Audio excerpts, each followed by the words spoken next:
నమస్తే welcome to reflection news.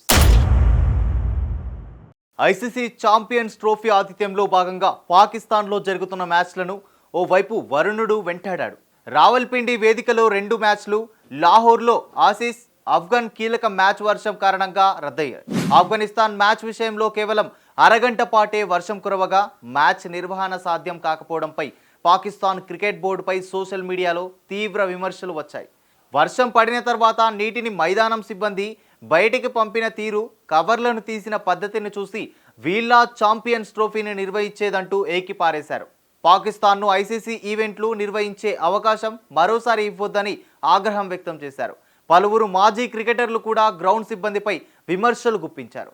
Rawalpindi స్టేడియంలో వర్షం పడుతున్న గ్రౌండ్ను పూర్తిగా కవర్ చేయకపోవడంపై టీమిండియా మాజీ క్రికెటర్ మహమ్మద్ కైఫ్ ఆగ్రహం వ్యక్తం చేశారు. కేవలం పిచ్, దాని చుట్టుపక్కల కవర్లు పరిచారని, రావల్పిండి గ్రౌండ్ను పూర్తిగా కవర్ చేయకపోవడం సిగ్గుచేటన్నారు కైఫ్. ఆస్ట్రేలియా వర్సెస్ దక్షిణాఫ్రికా ఓ ముఖ్యమైన మ్యాచ్ అయినా మ్యాచ్ను నిర్వహించడానికి ఏర్పాట్లు సరిగ్గా చేయలేదు.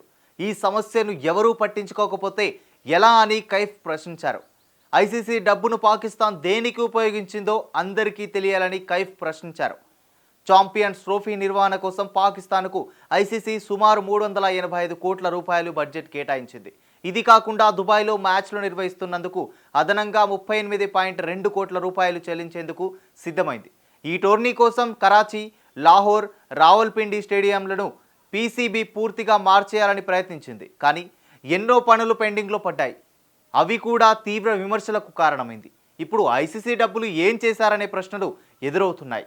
లాహోర్లోని గడ్డాఫీ స్టేడియంలో పైకప్పు నుండి నీళ్లు లీక్ కావడంపై ఆఫ్ఘనిస్తాన్ అభిమాని పాకిస్తాన్ క్రికెట్ బోర్డుపై విరుచుకుపడ్డారు.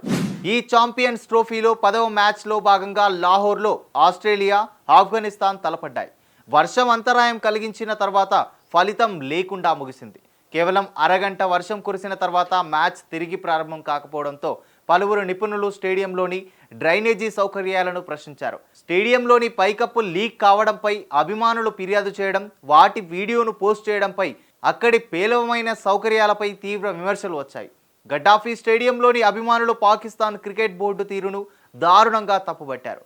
కొత్తగా స్టేడియంను మార్చాలని చెప్పి పాకిస్తాన్ క్రికెట్ బోర్డు ఐసీసీని మోసం చేసిందని పలువురు తమ అభిప్రాయాన్ని వ్యక్తం చేశారు.